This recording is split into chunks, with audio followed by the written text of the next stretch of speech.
The Chinese pond heron is a large bird that lives in forested wetlands. It often inhabits shallow waters, wetlands, or pond edges, and prefers to form nesting colonies with other species like egrets and cattle egrets. It has long crest feathers, with the neck and upper chest displaying a gradient of chestnut red.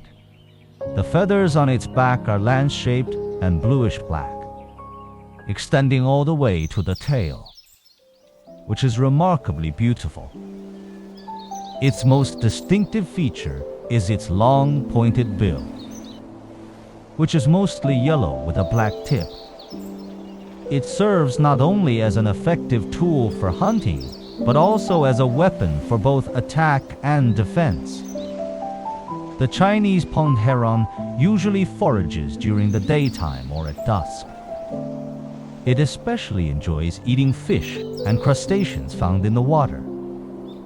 It often stands quietly among waterside grasses or in shallow water, moving slowly as it searches for food. Once it spots prey, its bill darts swiftly into the water to catch it quick and efficient, rarely missing its target. This species is mainly distributed in southern China and parts of Southeast Asia. It is listed on the IUCN Red List of threatened species.